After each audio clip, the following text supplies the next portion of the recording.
clavelitos, ¿a quién le doy claveles? Clavelitos para los churumbeles, clavelitos que los traigo yo aquí para ti y que tienen la esencia, presencia y potencia que usted verá en mí. Oye usted, esencia, presencia y potencia. Muy aristotélicos estos claveles. Aristóteles estaría hoy bastante contento, puesto que sus tres categorías, valga la redundancia, aristotélica, están a la orden del día. Por ejemplo, la presencia. Nadie puede negar que hoy la presencia es audiovisual. La fe actual consiste en creer en lo que se ve, y precisamente esa presencia cada día es más ideal. Es decir, la idea ha por fin asumido su carácter primitivo del origen de su palabra. Idea en los griegos, eidon, significaba visión. Pero dando un paso más allá, llegamos ya desde lo ideal a lo virtual.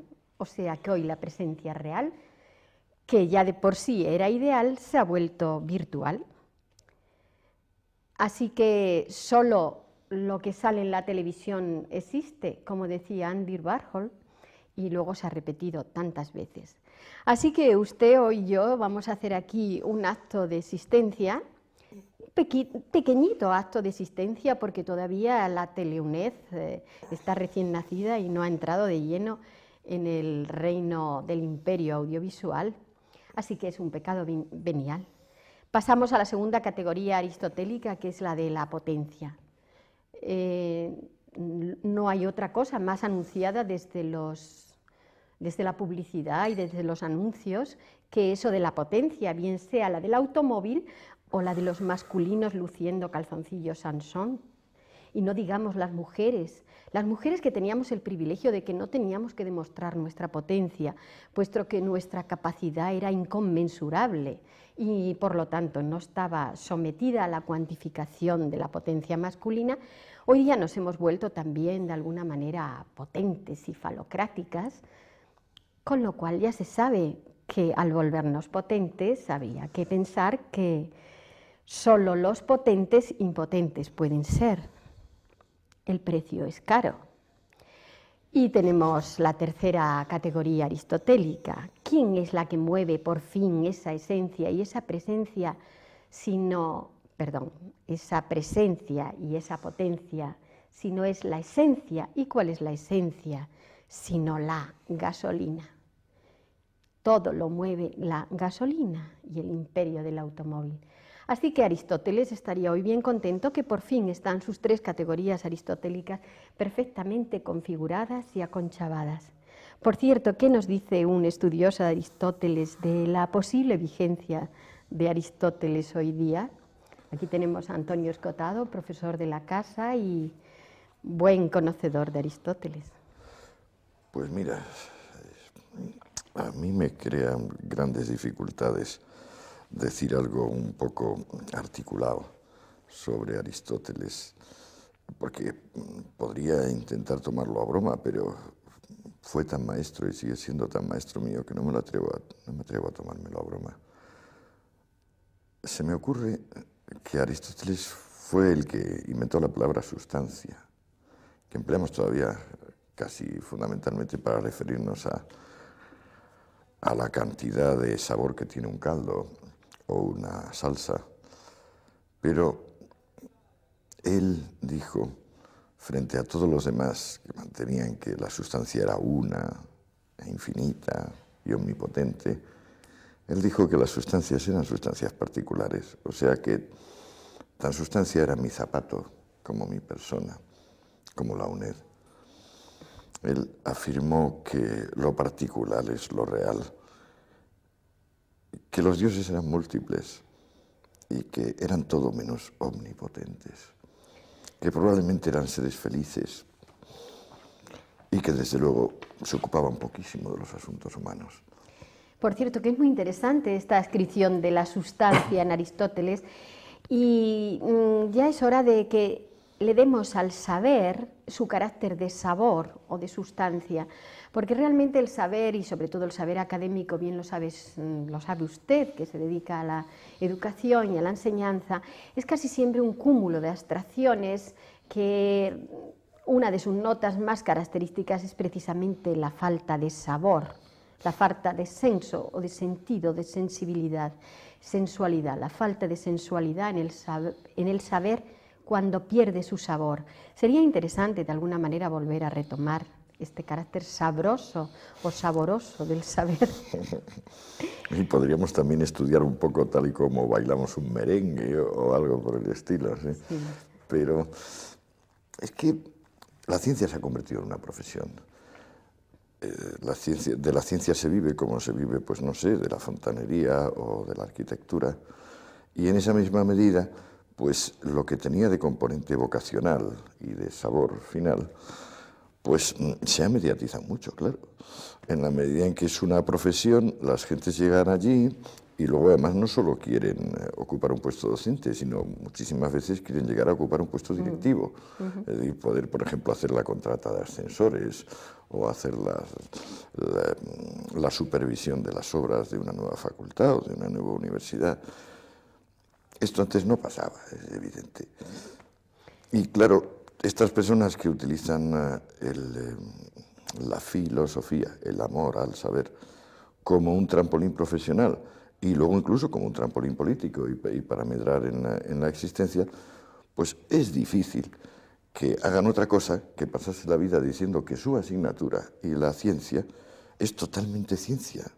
Yo he visto asignaturas donde el 95% del libro de texto se dedica a demostrar que la asignatura es científica y el 5% restante a decir algo, dejando al alumno librado, claro, a un providente Dios o a un alma caritativa que pase por allí para que le explique en qué consiste esa asignatura concreta, aparte de que sí, la asignatura es muy científica. Lleva razón, en esto que dices hay que tener cuidado con el término profesionalidad o profesión. Yo empiezo a dudar, cada vez que oigo de alguien decir es un profesional, empiezo a sospechar de algo, porque efectivamente en cuanto a la enseñanza, en cuanto a la educación, el hecho de dejar de ser maestros, antiguamente el maestro era el que de alguna manera transmitía la enseñanza y la educación, hoy ya nos hemos convertido en profesionales de la enseñanza. Es de alguna manera un cambio, yo creo, hacia la torpeza y hacia la... También es inevitable, Isabel, sí. Es inevitable porque la ciencia ocupa ahora el lugar estratégico que antes ocupaba la religión. Y entonces es un poco pastorear el rebaño de los seres humanos.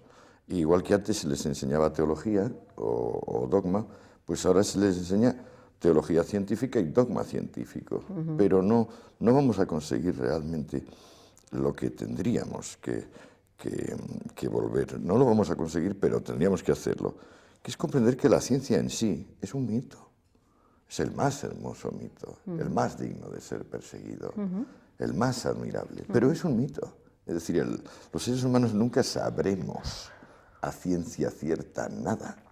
Y la misma pretensión de que la ciencia sí sabe y la religión, en cambio, o el mito no sabía, ya es de por sí completamente errónea.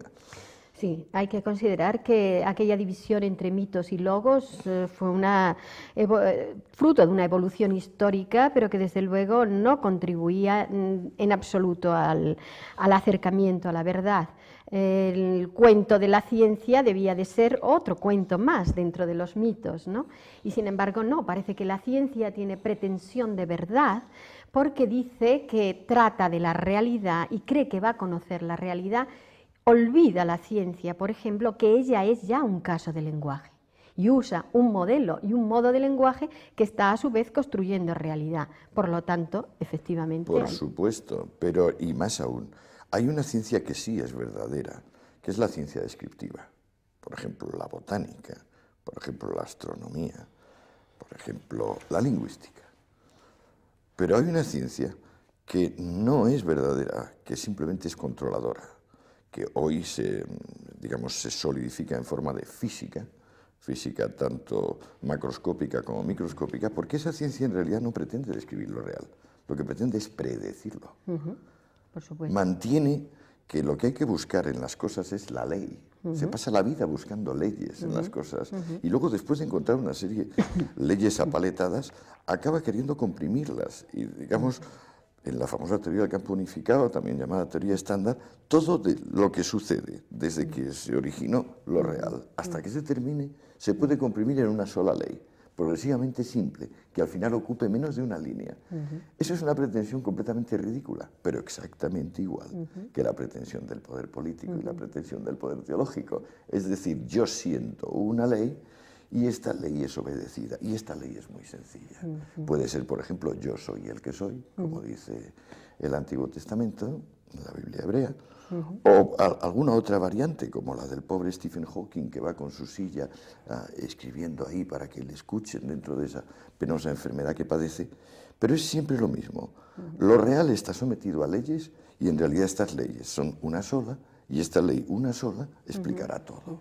Es una pena que la física haya desembocado en estos caminos religiosos, de verdadera religión, como es la ciencia, como tú bien has dicho, cuando el padre de la física, que fue Lucrecio, en el Rerum Natura, hace aquella hermosísima descripción que, aunque era científica, era meramente descriptiva y no renunciaba al encantamiento del discurso mítico, porque la explicación era hermosísima. Pero tú date cuenta que Lucrecio estaba hablando de lo que las cosas son realmente, que son fluidos.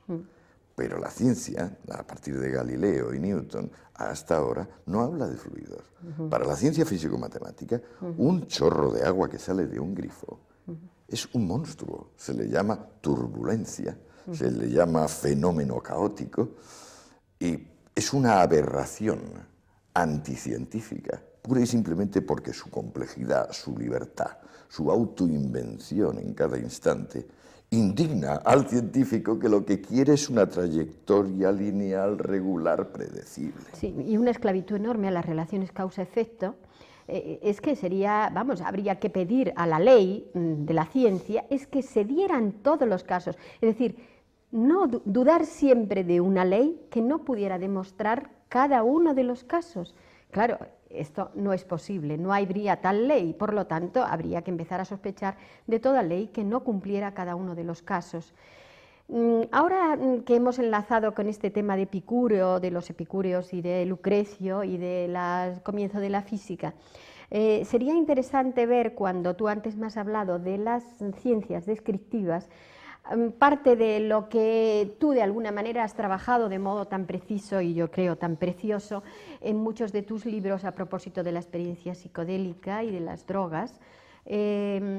Vamos a escucharte un momento en parte del epílogo de este libro que se llama Aprendiendo de las drogas, usos y abusos, prejuicios y desafíos, un libro que tiene, además de una enorme precisión en los datos, tiene además la gracia de que se puede leer de modo muy ameno.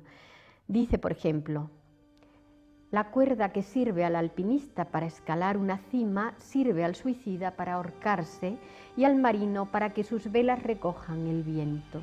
Lo sacro y lo eterno sea loado. Seguiríamos en las cavernas si hubiésemos temido conquistar el fuego, y entiendo que aquí, como en todos los demás campos de la acción humana, hay desde el primer momento una alternativa ética, obrar racionalmente, promoviendo aumentos en la alegría, y obrar irracionalmente, promoviendo aumentos en la tristeza. Una conducta irreflexiva acabará haciéndonos tan insensibles a lo buscado como inermes ante aquello de lo que huíamos. Presentar el uso de las drogas como enfermedad y delito ha acabado siendo el mayor negocio del siglo. Llevado a su última raíz, este negocio pende de que las drogas no se distingan por sus propiedades y efectos concretos, sino por pertenecer a categorías excéntricas como artículos vendidos en tiendas de alimentación, medicinas y sustancias criminales. Una arbitrariedad tan enorme solo puede estimular desorientación y usos irreflexivos. Saltamos un trozo y dice, lícita o ilícita, toda sustancia capaz de modificar el ánimo altera la rutina psíquica, y rutina psíquica se confunde a menudo con cordura. Vemos así que el astemio acude puntualmente al psiquiatra para recibir camisas de fuerza químicas, los decentes neurolépticos, por ejemplo, y la sobria dama a recibir como ansiolíticos unos toscos simulacros del opio. Sin embargo, no conozco catadores de vino que sean alcohólicos ni gastrónomos que devoren hasta la indigestión. Lo común a ambos es convertir en arte propio un simple costumbre de los otros.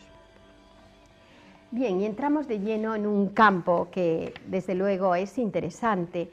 Como dice William Blaise en estos hermosos versos que tú has dicho en alguna parte también, el camino del exceso conduce al palacio de la sabiduría. Recoge de alguna manera esta teoría la vieja raíz epicúrea o del carpe diem también, y sobre todo del intentar no separar alegría y disfrute de conocimiento. Es decir, que la ebriedad no suponga de alguna manera solo un campo de vigía, un campo visionario, sino también un campo de lógica, un campo de razón, un campo de razonamiento. Claro que esta línea, como tú bien sabes, esta corriente, está contrapesada por esta especie de demolición sistemática de la cultura de la tortura o la cultura judeocristiana, la cultura del cilicio, la cultura del tormento, que parece que de alguna manera nos lleva a consolarnos y a la resignación del valle de lágrimas. Algo así como si solamente por el camino de la ascesis, del ayuno, de la escasez, de la pobreza y hasta del castigo, el autocastigo, pudiera llegarse a la sabiduría. ¿Nos puedes hablar de estas diferencias de la sabiduría por la ascesis y la sabiduría por el exceso? Claro, es que Aldous Huxley decía del ermitaño San Antonio y de otros ermitaños. ¿Tu santo patrón? Sí, mi santo patrón. Bueno, en realidad yo soy Antonio María Zacarías, es un extraño santo italiano, me parece que era confesor de la reina de Hungría, algo así. En fin, yo soy tan anticlerical que he preferido no investigar demasiado sobre el tema. Pero decía Huxley de los anacoretas que efectivamente, a base de soledad, abstinencia sexual, ayuno, mortificación, es posible que consiguiesen alterar la rutina psíquica, pero que no conseguirían cambios químicos internos diferentes de los que se podía producir tomándose una gota de LSD-25 o 6 o 12 honguitos psilocibios como los que toman los chamanes mexicanos, y que por tanto buscar la modificación química y psíquica por ese camino era como, por ejemplo, para asar un pollo, en vez de hacerse un fueguecito o tener un horno, quemar la casa. Es decir, se puede conseguir el mismo efecto, solo que en un caso con unas tremendas dificultades, sometido a horribles tentaciones. Pero la pregunta tiene su miga, porque efectivamente lo que ha caracterizado a San Antonio, aquello por lo cual una y otra vez aparece representado, son las tentaciones. Las tentaciones, había demonios, pero normalmente eran demonios que eran señoras, o sea, había esas curvas voluptuosas, esos gradientes de los senos, del trasero, de los muslos. Y el pobre, claro, estaba indefenso, inerme ante ese acoso de lo real.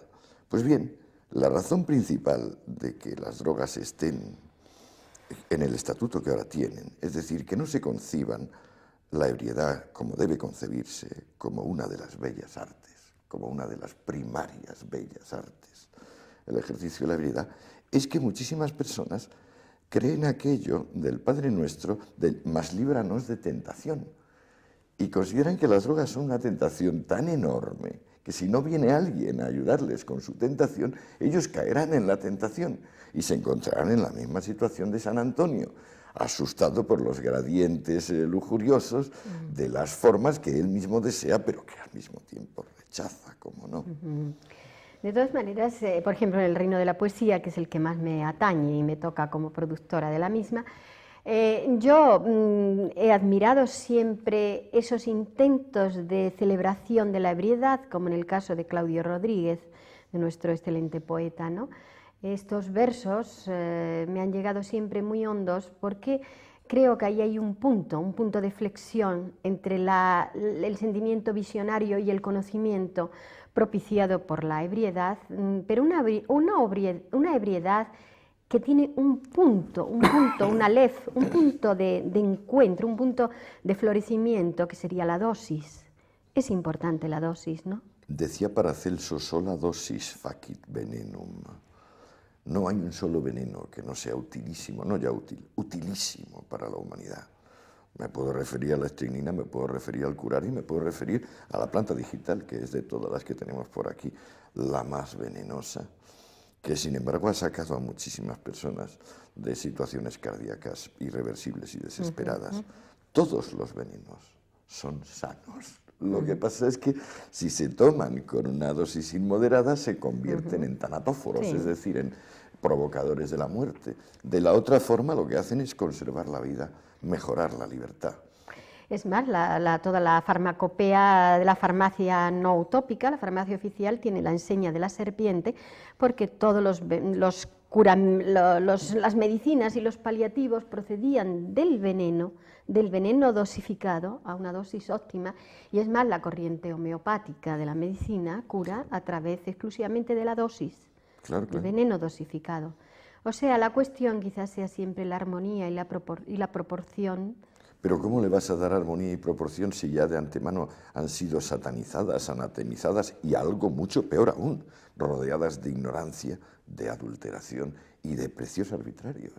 Porque es que ahora resulta, por ejemplo, que la porquería que manda Hassan de Marruecos, que le reporta al año 3-4 billones de pesetas surtir a Europa de hachís, esa porquería se está vendiendo al precio de caviar de beluga.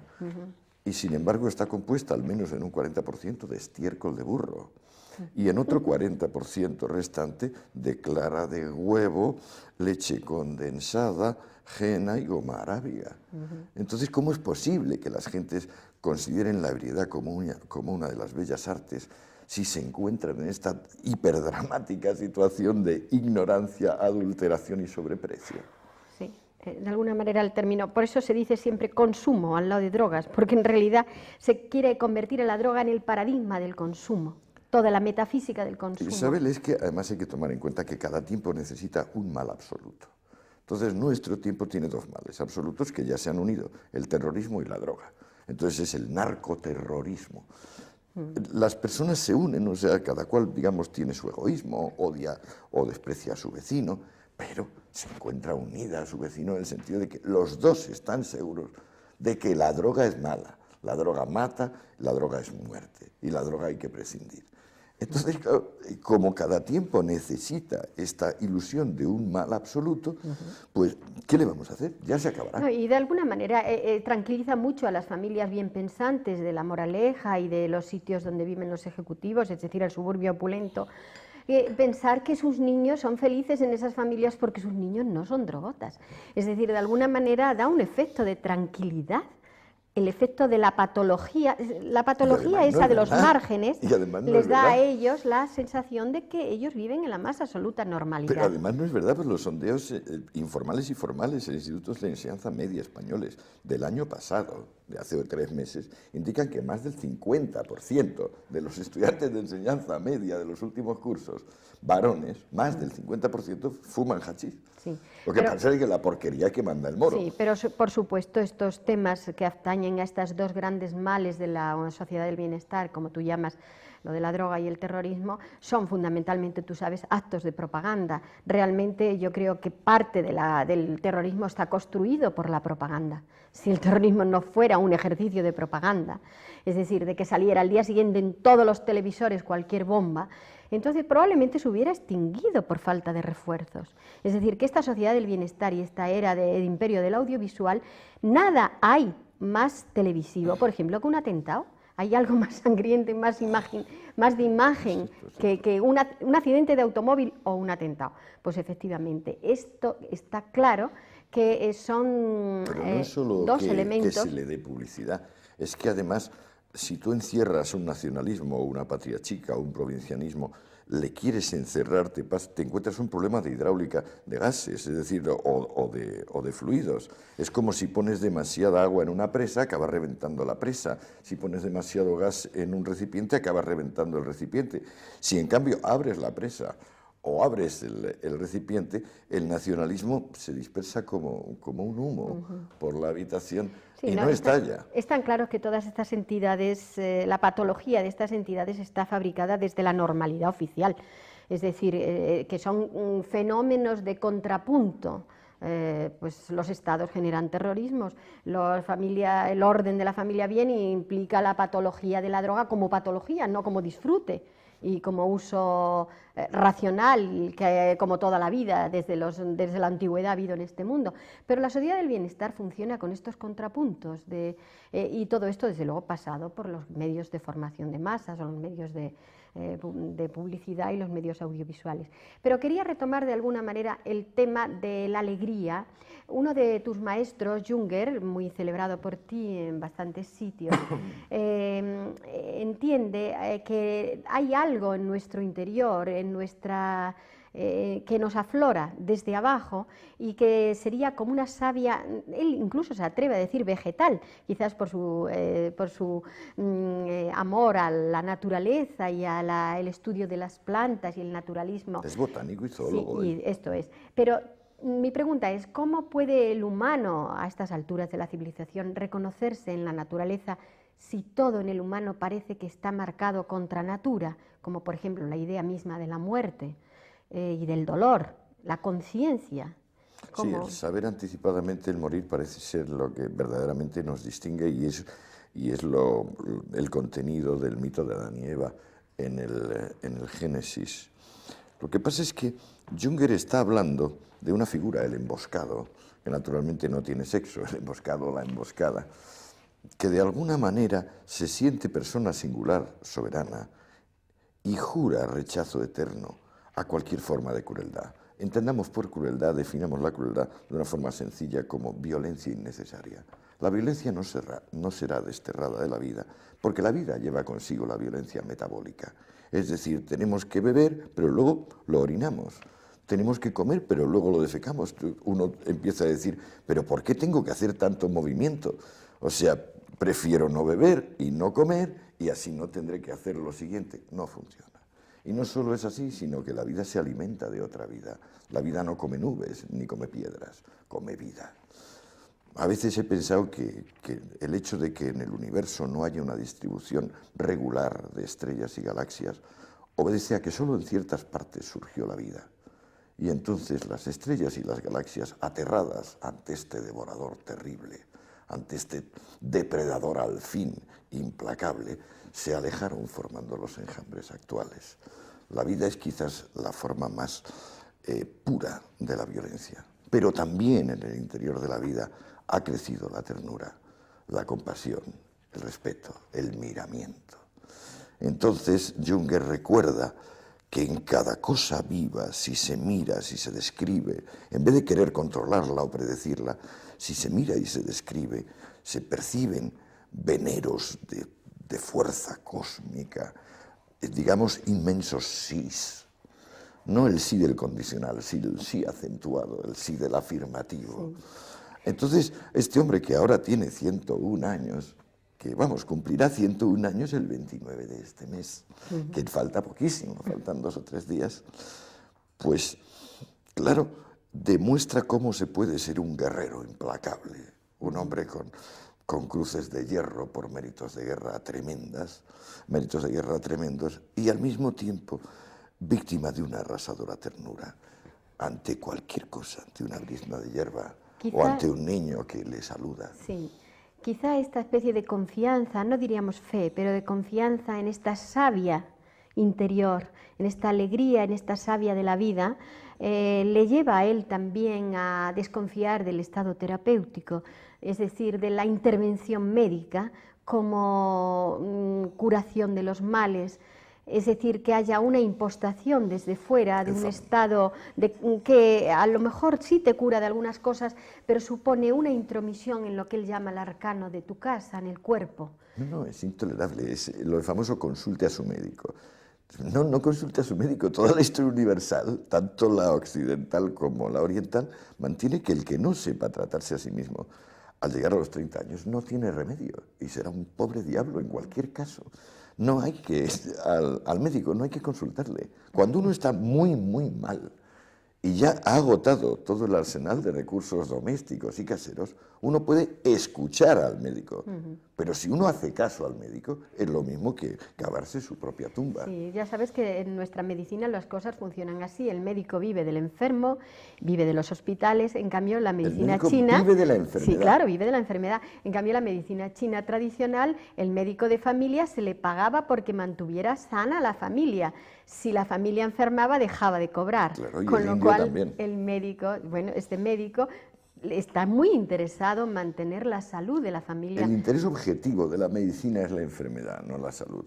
Pero el interés objetivo de la medicina, en la medida en que representa también una forma moderna del cura, es decir, del clérigo, del dominador, pues es que las personas en general ni se miren, ni se piensen, ni busquen por sí mismas nada, Sí. que obedezcan. Pero está claro que, por ejemplo, en este libro tuyo, que se llama El espíritu de la comedia, tratas bastante esta cuestión del estado terapéutico, de alguna manera también relacionándolo con Thomas Szasz y algunas de las observaciones de Junger, y lo enlazas con bastante razón con el tema del miedo. Es decir, que el control que ejerce el estado terapéutico es porque está traficando siempre con el miedo humano, el miedo al dolor, el miedo a la inseguridad. Por ejemplo, Junger dice, librar del miedo al ser humano es mucho más importante que proporcionarle armas o proveerle de medicamentos. El poder y la salud están en quien no siente miedo. Sería maravilloso de alguna manera algún sistema por el cual se pudiera descargar al humano de este peso del miedo, que ya viene, creo yo, desde la expulsión del paraíso, desde el Génesis, con aquella anatema de parirás hijos con dolor a las hembras y trabajarás el pan con el sudor de tu frente a los varones. Aunque, por cierto, ahora nos hemos hecho cargo las mujeres... Gobernarás la tierra, añade. Sí. La siguiente frase es gobernarás la tierra. Pero ahora las mujeres nos hemos hecho cargo de las dos condenas del paraíso, la de parirás hijos con dolor y la de trabajarás el pan con el sudor de tu frente. Es la pura verdad. Encima nos llaman liberadas a las de las dos condenas. Exacto. La verdad es que, bueno, ¿qué se le va a hacer? Bueno, vamos a pasar a una pregunta que yo tengo un poco, que me hace gracia preguntarte sobre algunos filósofos de nuestra tradición española. Por ejemplo, entre Unamuno y Zubiri. ¿Qué hablas de estos? A mí Zubiri me ha ayudado muchísimo.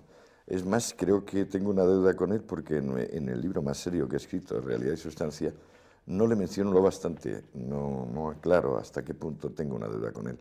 Desde la primera obra de Zubiri, Naturaleza, Historia, Dios, hasta la última y colosal trilogía de Inteligencia Sentiente, es el único hombre de verdad, a mi juicio, en toda la historia, que ha criticado, o sea, que ha entrado en el pensamiento de Kant y que ha criticado la crítica de la razón pura. Representa para mí un hombre admirable en la medida en que también estudió, en la medida de sus posibilidades, matemáticas, física, química. Estuvo siempre con el ojo y el oído abierto, a lo contrario de esta división entre ciencias y letras tan deletérea, tan perjudicial para los de ciencias y para los de letras. Y nunca fue un rústico bruto, como me parece, con todos mis respetos, Unamuno. Unamuno representa para mí el tipo de filósofo que, sinceramente, yo no querría ser.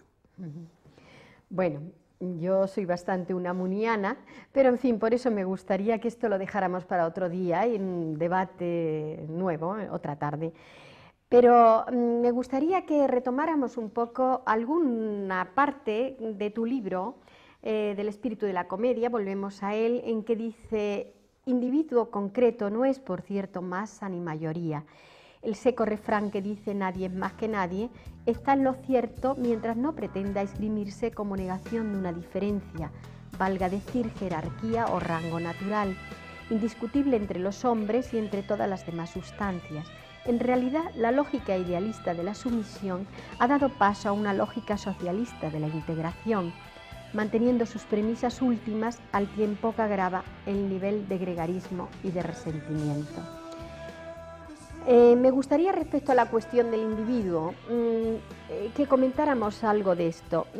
Todavía en el Mairena, Antonio Machado hace una salva al individuo porque dice: por muchas vueltas que le doy no veo modo de sumar individuos, cuando quiere hacer una distinción entre individuo y masa.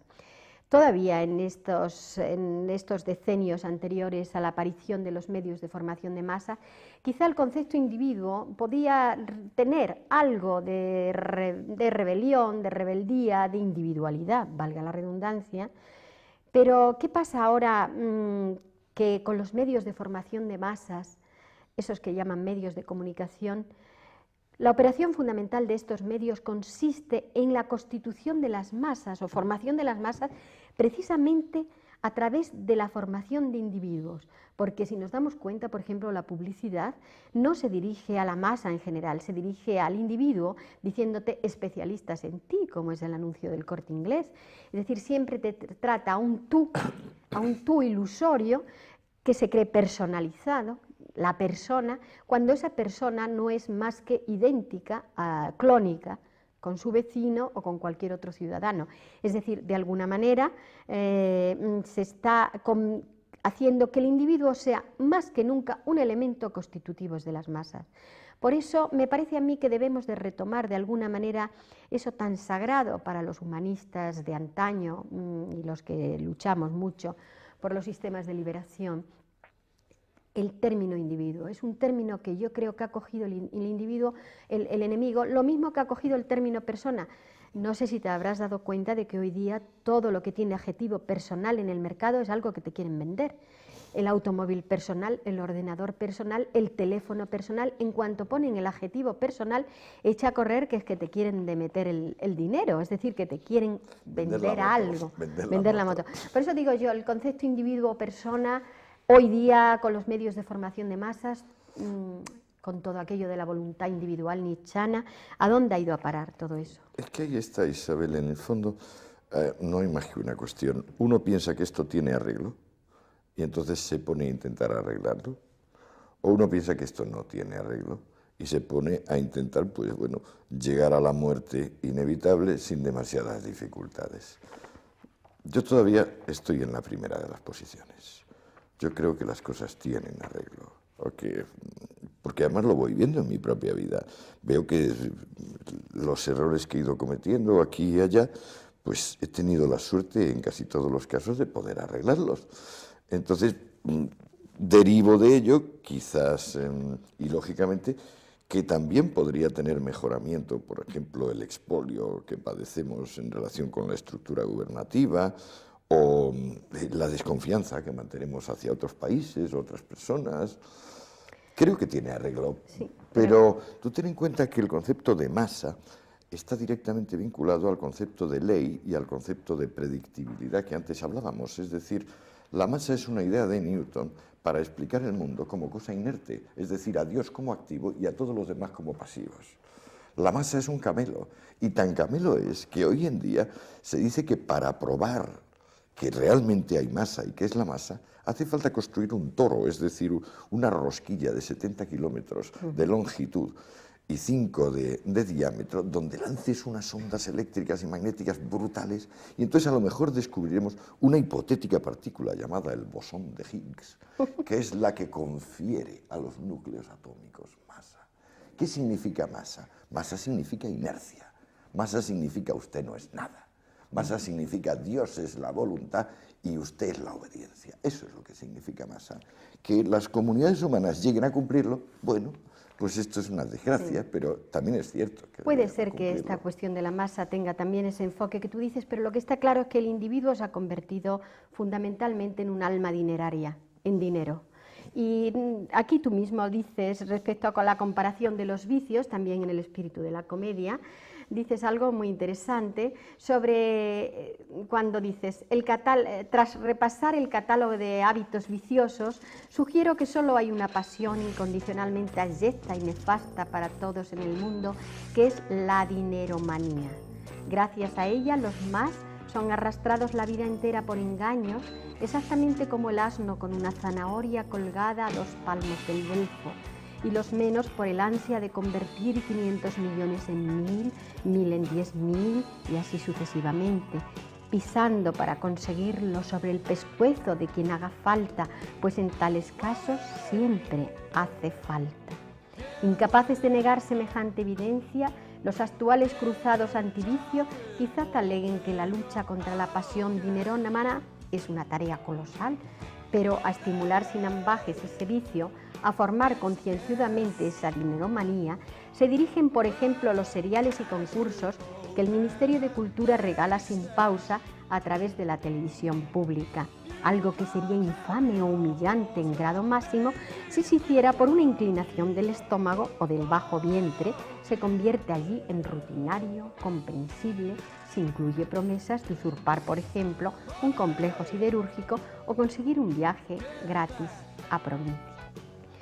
Bien claro, tienes aquí en este libro tan interesante, El espíritu de la comedia, en qué se ha convertido ese vicio fundamental de la sociedad de bienestar, que es la conversión del individuo en dinero. Y bueno, y para cerrar, a mí me gustaría que, ya que estamos en una institución de educación, y además de educación a distancia, me dijeras de alguna manera si tú crees que la distancia, puesto que nuestros alumnos están en la distancia, son lejanos, están en la lejanía, si la distancia es un ingrediente del ideal, como sucede también en el amor. Ya sabes que mientras más lejano el amante o el amado, parece que le revestimos de mayores virtudes. ¿Nuestro alumno lejano es también mejor alumno? Pues yo creo que la relación directa del profesor con el alumno, al estilo antiguo, aquel de que al favorito o incluso a todos por turno pues se tomaba pues un cafelito con leche y un bollo en su casa, lo acababa llevando, eran tiempos donde primero éramos muchos menos personas y también en relación con profesores que tienen una vocación más que investigadora, pastoral. Creo que la Universidad de Distancia es un centro ideal para personal investigador y un centro fatal para personal con vocación pastoral. Creo, sin embargo, que en el futuro esta relación directa del profesor con el alumno, si se emplea bien los medios de que disponemos, es decir, la radio y la televisión, podrá haber una interacción directa y la razón fundamental de que se relacione el docente con el alumno se cumplirá. Es decir, el alumno preguntará y nosotros contestaremos. Pues muy bien, estamos en ellos, el alumno que pregunte y nosotros contestamos. Buenas tardes. Buenas tardes, Isabel. Bueno, yo creo que esto ya más o menos lo hemos superado. Sí. Clavelitos, ¿a quién le doy claveles? Clavelitos para los churumbeles. Clavelitos que los traigo yo aquí para ti y que tienen la esencia, presencia y potencia que usted verá en mí.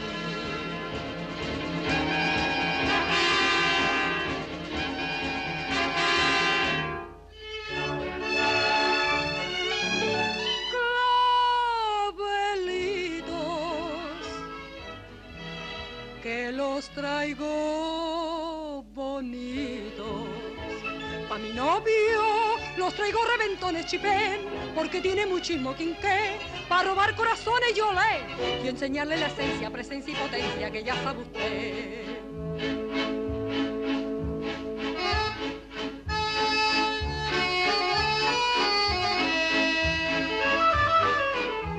Si tú me quieres, mi niño cariño, yo te daré un clavelito bonito y verás que bien marchamos si estamos juntitos en un rinconcito.